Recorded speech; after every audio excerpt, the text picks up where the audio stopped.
Bismillahirrahmanirrahim. Assalamualaikum warahmatullahi wabarakatuh. Alhamdulillahirabbil alamin wa bihi nasta'in ala umuriddin. Wassalatu wassalamu ala asyrofil mursalin wa ala alihi ajmain amma ba'du. Selamat pagi adik-adikku MTS Hasyim Asyari Batu. Kembali lagi bertemu saya. Perkenalkan, nama saya Muhammad Khairil Bashar, yang hari ini alhamdulillah bertugas sebagai praktikan guru, praktikan pengajar di sekolah MTS Hasyim Asyari Batu. Sebelum memulai, perkenalkan, nama saya Muhammad Khairil Bashar, asli saya Kepanjen, Malang, Desa Dilem. Jadi kalau ada adik kapan hari berjalan-jalan mampir ke kota Kepanjen, mampir ke rumahnya saya ya, tepatnya di Desa Dilem. Terus untuk panggilan saya, panggil terserah, boleh Pak Muhammad, boleh Pak Khairil, boleh Pak Bashar, terserah. Pak Khairil aja biar lebih singkatnya. Begitu. Baik anak-anak, setelah ini kita akan masuk pembelajaran ya. Ya, Mas juga sama-sama belajar bagaimana menjadi pendidik yang baik atau mengajar yang baik, dan adik-adik juga belajar untuk menjadi murid yang baik dan cekatan dan disiplin dan rajin, begitu ya. Baik, langsung saja. Ini kita hari ini akan belajar mengenai apa itu teks iklan, slogan, dan poster ya. Apa itu teks iklan dan slogan dan poster?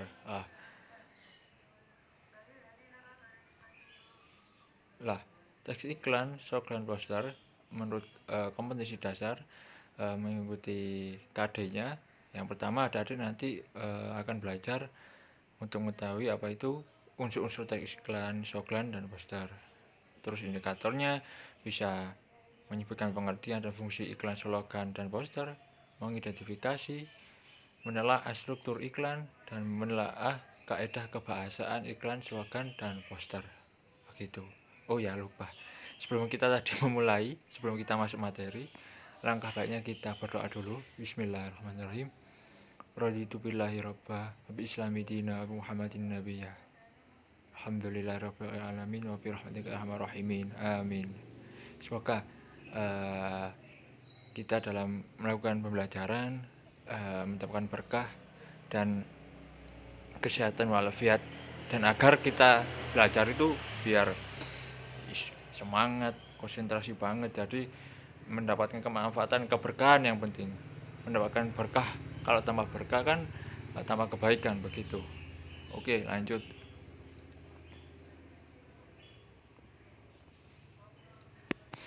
Tujuan pembelajaran teks iklan ini ialah menguraikan dan memahami pola penyajian dan kebahasan teks iklan, slogan, dan poster, dan menyajikan gagasan, pesan, dan ajakan dalam bentuk iklan, slogan, atau poster secara lisan dan tulis.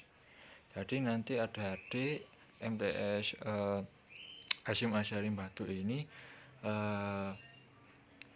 minimal lah, seenggaknya tahu apa sih teks iklan, apa sih teks slogan dan poster itu, dan bisa menyajikan gagasan, bisa sedikit banyak tahulah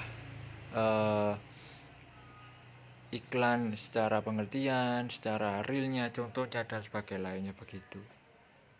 Oke, selanjutnya pengertian iklan, slogan, dan poster beserta unsurnya. Yang pertama, apa sih iklan itu? Iklan merupakan teks persuasif yang memadukan unsur gambar dengan kata-kata, unsur gerak, dan suara. Itu iklan. Oke. Yang kedua, slogan. Apa itu slogan? Slogan merupakan teks persuasif yang mengutamakan unsur kata-kata. Itu yang dinamakan slogan. Yang ketiga, poster. Apa itu poster? Poster merupakan teks persuasif yang mengutamakan kekuatan gambar dari kata-kata, dipajang di tempat umum. Dari sini kita masih belum mengerti secara dalam ya, apa sih pengertian iklan, slogan, dan poster itu ya. kita sebelum masuk ke unsurnya kita pahami dulu. Iklan ialah sebuah teks yang isinya itu persuasif, yang memadukan unsur-unsur gambar dengan kata-kata, unsur gerak dan suara. Seperti iklan, kalau iklan kan banyak macamnya. Nanti saya jelaskan di slide selanjutnya di bagian penjelasannya. Jadi iklan itu biasanya bisa terdapat di TV, media cetak seperti majalah, koran, atau di radio bisa juga, atau kalau zaman sekarang di medsos apapun itu. Yang kedua, slogan. Nah, slogan merupakan teks persuasif yang mengutamakan unsur kata-kata. Nah, kalau slogan itu lebih tepatnya seperti anak-anak misalnya di BBSI ya, contohnya di jurusannya Mas di Unisma itu slogan itu seperti kata-kata penyemangat. Kalau di Unisma PBSI darah dan rumahku, seperti itu. Jadi darah dan rumahku itu yang dinamakan slogan. Jadi yang mengutamakan unsur kata-kata singkat, jelas, dan padat. Yang ketiga, poster merupakan teks persuasif yang mengutamakan kekuatan gambar dan kata-kata dipajang di tempat umum. Lah, kalau poster itu hampir sama dengan iklan, cuman yang membedakan poster itu ditunjukkan, dipajang atau dipasang di tempat halayak umum atau di masyarakat sekitar kita. Pasti kalau adik-adik kan sudah enggak sudah familiar banget lah apa sih poster itu. Kan sering ditemui di jalan-jalan raya atau di perkampungan, bahkan di sebuah toko atau apapun itu, begitu. Lah, itu ada kolom contoh iklan, slogan, poster. Lah, unsurnya iklan yang pertama itu yang jelas persuasif. Apa sih persuasif itu? Ada unsur ajakan. Yang namanya iklan, kita mengiklankan suatu barang atau produk atau apapun itu pasti kita persuasif. Mesti perintahnya ajakan, mesti mengajak untuk pada peminat agar mengonsumsi menggunakan produk tersebut. Yang kedua, unsur kedua iklan ialah kata atau dan gambar. Iklan unsurnya pasti ada katanya, kata-kata dan gambarnya. Dan yang ketiga, unsur iklan itu gerak dan suara. Nah, maksudnya apa itu? Lah, kalau iklan itu unsur ketiganya biasanya ya, kalau ada adik bertemu di sebuah toko atau pasar, itu pasti ada orang yang mempromosikan sambil mengiklankan sebuah barangnya. Itu pasti dengan gerakan dan suara. Maksudnya gerak ini, maksudnya iklan yang ditampilkan itu kata-katanya ada unsur persuasif tadi, begitu.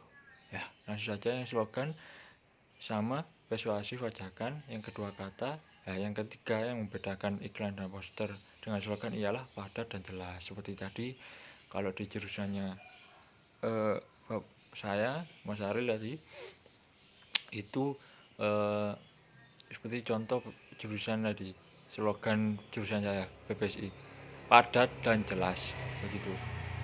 Yang ketiga, poster persuasif, sama-sama mengajak. Yang kedua sama dengan iklan, kata dan gambar, cuman yang membedakan yaitu poster dipajang pada tempat umum. Jadi yang lebih konteks lebih luas, maksudnya itu dia mengiklankan dengan sebuah media poster, tapi dengan dipajang pada jalan raya yang sangat amat besar.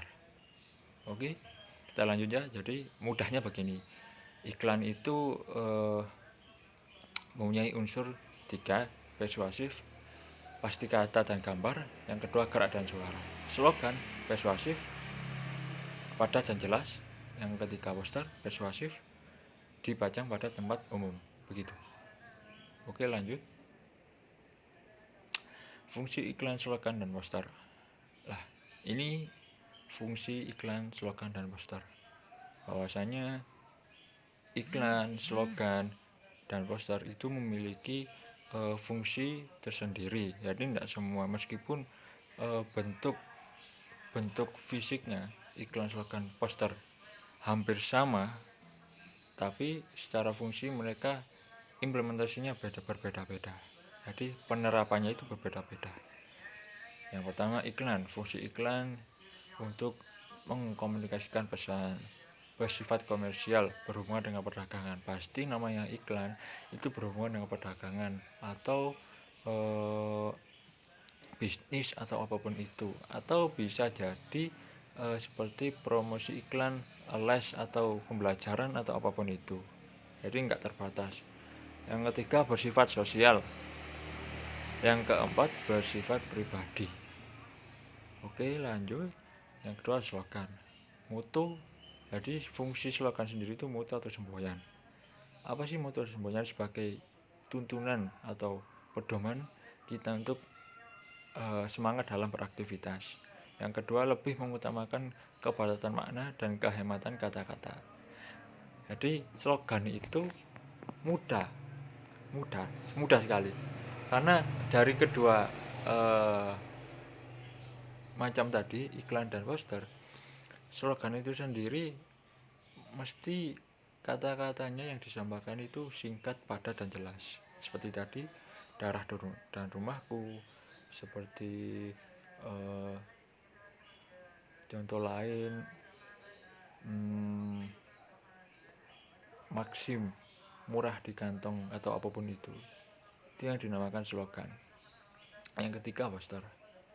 Poster memiliki dua fungsi, yaitu yang pertama seperti yang saya katakan tadi, hampir sama dengan iklan, namun yang membedakan poster menggunakan kata-kata yang singkat, jelas, menarik, dan lengkap. Yang kedua, poster lazimnya dipasang di tempat umum. Lah, itu yang membedakan poster dan iklan.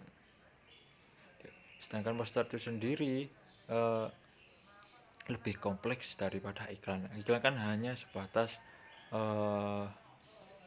umumnya saja. Nah, tapi kalau poster ini ketika dia dipajang atau ditampilkan itu lebih lengkap daripada iklan. Terus pada slide kanan, iklan fungsinya lebih singkatnya, iklan pemberitahuan kepada khalayak ramai. Jadi tujuannya untuk fungsinya pemberitahuan kepada khalayak ramai.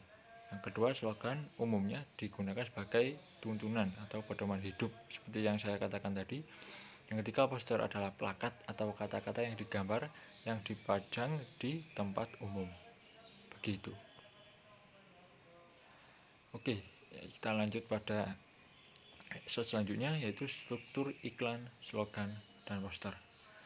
Lah, iklan, slogan, dan poster itu sendiri mempunyai struktur yang berbeda. Bahkan ada beberapa yang sama. Ya, kemungkinan besar hanya yang sama-sama memberitahuan kepada khalayak ramai sih, begitu. Struktur iklan yang pertama mempunyai judul atau orientasi. Yang kedua nama produk atau tubuh iklan. Yang ketiga deskripsi atau justifikasi. Apa sih deskripsi itu? Deskripsi ialah gambaran. Gambaran apa? Gambaran tentang yang produk yang diinformasikan, yang diiklankan kepada masyarakat atau khalayak ramai. Gitu. Yang kedua, struktur slogan terdiri dari 3 hingga 10 kata yang dirangkai dalam sebuah kalimat. Yang saya katakan tadi, slogan biasanya terpaparkan secara singkat, jelas, padat, dan tidak bertele-tele. Jadi tidak bertele-tele itu. Tidak membuang-buang waktu lah. Jadi benar-benar memang diciptakan singkat sekali. Yang pertama memiliki makna yang jelas, bukan hanya sebuah kalimat biasa lah.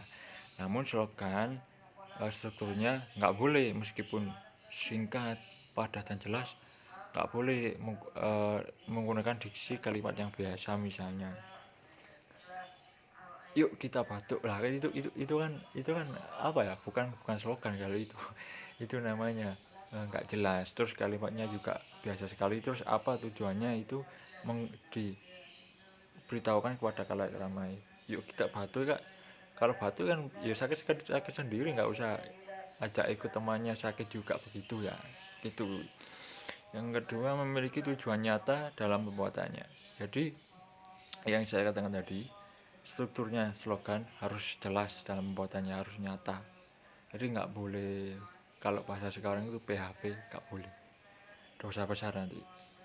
Harus nyata, benar-benar yang ia omongkan, yang ia publikasikan, yang ia omongkan dengan slogan itu harus benar-benar dilakukan sesuai dengan omongannya.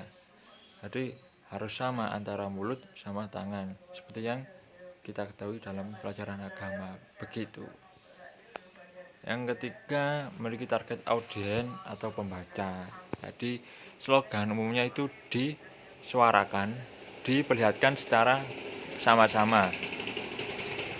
Kalau sebenarnya MTS Hasyim Asy'ari Batu misalnya mempunyai, setiap kelas kan pasti punya slogan tersendiri ya biasanya ya. Itu sebagai penyemangat. Misalnya MTS Hasyim Asy'ari Batu, siap, semangat, gak boleh telat, gak boleh sambat, misalnya lah, seperti itu kata-kata slogan. Jadi harus memiliki target audiens yang ditujukan. Terus yang terakhir, menggunakan jenis kalimat persuasif.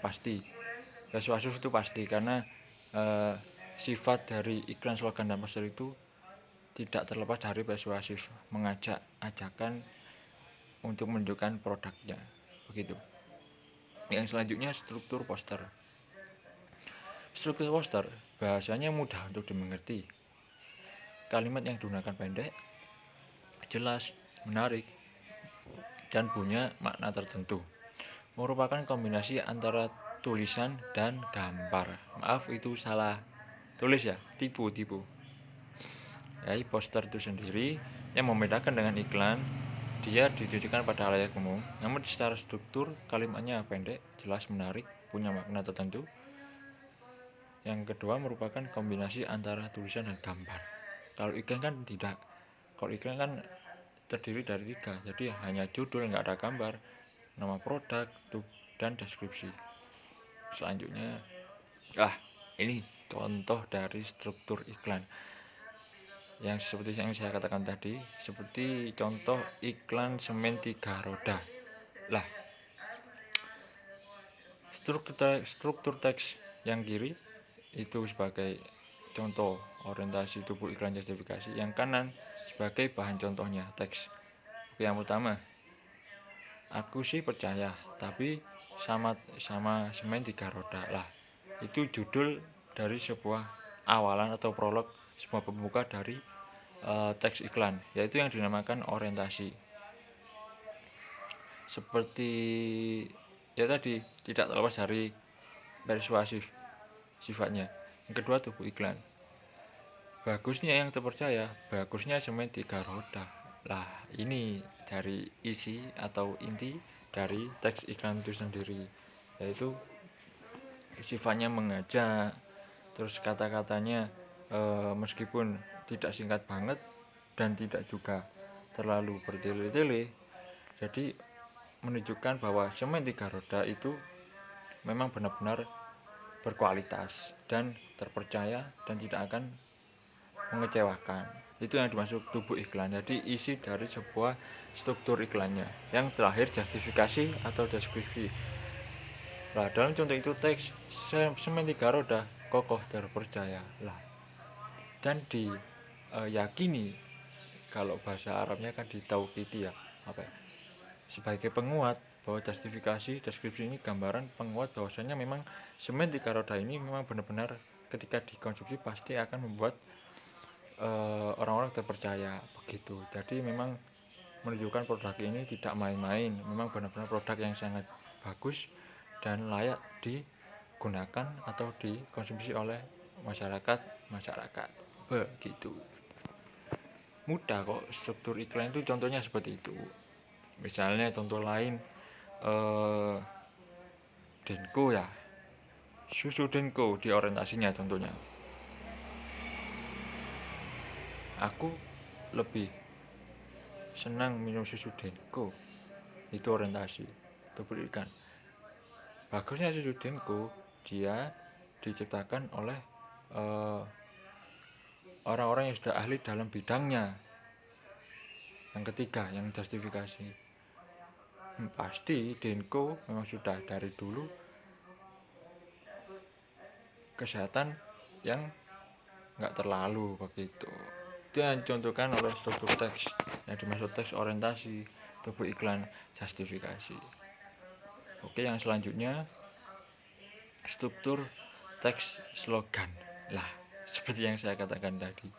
Contohnya ya, jadi teks slogan itu pasti mencermati kebutuhan konsumen. Apa diciptakan memberikan solusi dan memperhatikan perhatian. Jadi slogan itu sendiri harus mencermat melihat keadaan sekitar. Yang kedua, kata-katanya harus jelas, bersahabat, komunikatif, tidak bertele-tele, apalagi sampai melupakan durasi penayangan. Yang terakhir, persuasif, rangkaian kalimatnya membuat audiens nyaman, senang, tentram, dan menghibur. Seperti contoh yang saya paparkan itu. Contohnya apa itu slogannya? Pergi demi tugas, pulang demi beras. Lah, itu kan seperti kata-kata penyemangat bagi orang-orang yang sudah dewasa, orang-orang yang sudah berkeluarga, orang-orang yang sudah mempunyai kewajiban tanggung jawab untuk selalu semangat melakukan aktivitas bekerjanya. Sama seperti ibu guru di sekolah, bapak guru, itu kan mereka juga dalam rangkaian untuk yang pertama pasti menyebarkan ilmu ya. Menyebarkan ilmu kan sudah termasuk mendapatkan pahala yang sangat mulia. Terus yang kedua menyambi bahasa Jawanya ya, sembari untuk mengajar dan menyebarkan ilmu, litolabil ilmi atau apapun itu. Mereka juga dalam rangka untuk aktivitas bekerja. Bekerja jangan salah, bekerja itu hanya untuk mendapatkan uang, enggak. Bekerja itu ibadah. Apapun kita mengajar, adik bersekolah, kalau diniati dengan niat yang baik itu pasti orientasinya dinilaikan ibadah, meskipun kita pembelajarannya untuk sementara ini daring karena adanya pandemi begini. Jadi tetap semangat. Jadi pandemi ini jangan jadikan alasan adik-adik itu untuk bermalas-malasan begitu. Jadi inilah ya contoh struktur teks slogan. Oke, selanjutnya contoh struktur teks poster. Ini yang saya contoh paparkan. Ini adalah banner. Jadi banner atau poster itu sama aja kan. Jadi diletakkan pada khalayak umum, dipajang pada tempat umum. Itu di pinggir jalan ada sebuah poster, yaitu poster Maxim transportasi online begitu. Lah, di teks dalamnya itu pastinya kalimat yang digunakan pendek, jelas, menarik, dan punya makna tertentu. Lah, seperti harga ramah di kantong. Itu kan menggunakan kalimat yang pendek, jelas, pasti menarik, dan punya makna tertentu. Apa maksudnya ramah di kantong? Maksudnya kalau Anda menggunakan aplikasi Maxim, mengkonsumsi aplikasi Maxim, dijamin kita mengeluarkan biaya itu tidak banyak, yang pastinya murah. Begitu yang dimaksud ramah di kantong. Jadi murah meriah begitu. Terus yang kedua merupakan kombinasi antara tulisan dan gambar, itu tulisan harga ramah di kantong dan gambar kuning yang menarik, ada gambar orang yang menaiki mobil dan ada gambar HP sebagai aktivasi aplikasi untuk customer atau pelanggan ingin order, ingin pesan Maxim Car atau Maxim Bag begitu. Oke, yang selanjutnya yang terakhir, ini yang sangat menentukan kaidah kebahasaan, iklan, slogan, dan poster. Nah, sebenarnya iklan, slogan, dan poster ini kaidah kebahasaannya tidak ada yang berbeda, sama saja. Cuman yang membedakan itu ketika di sebuah teks dalam contoh begitu, adik. Jadi contohnya yang pertama pasti kaidah kebahasaan iklan, slogan, dan poster itu imperatif, kalimat perintah. Yang kedua persuasif, ajakan.